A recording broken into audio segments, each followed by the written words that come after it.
বাবা মশাই, তবে আপনি দয়া করে ওনাকে কলকাতার কলেজে পড়তে যাওয়ার অনুমতি দিন।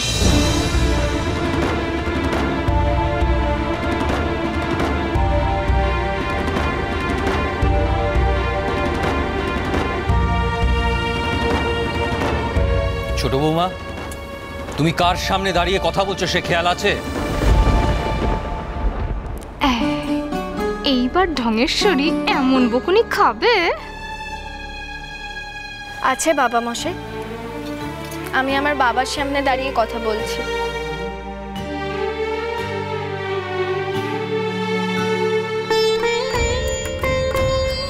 আমায় দয়া করে ফিরিয়ে দেবেন না বাবা মশাই।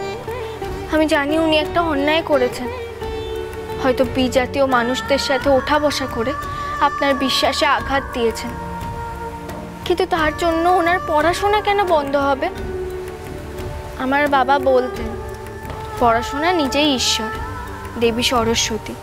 উনি চাইতেন আমি খুব পড়াশোনা করি, কিন্তু এই কথাটা ঠিক।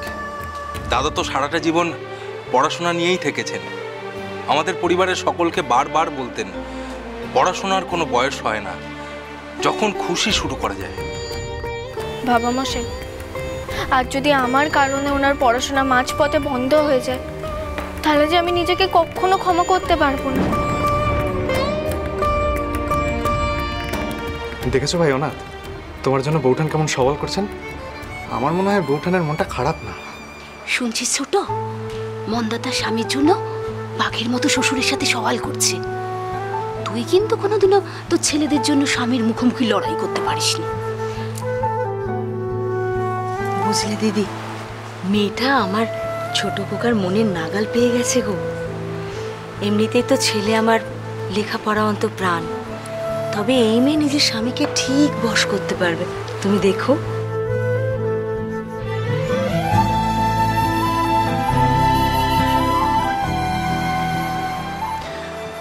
বাবা মশাই, পড়াশোনা বন্ধ করার কথা হচ্ছে না, কিন্তু আমার মনে হয় এখনই ফের কলকাতায় যাওয়ার সুযোগ পেলে অনাথ হয়তো সেটার সদ্ব্যবহার নাও করতে পারে। এমনিতেই আজকাল তার পড়াশোনা ছাড়া অন্যদিকেই মন বেশি, সেটা তো আমরা সবাই দেখছি।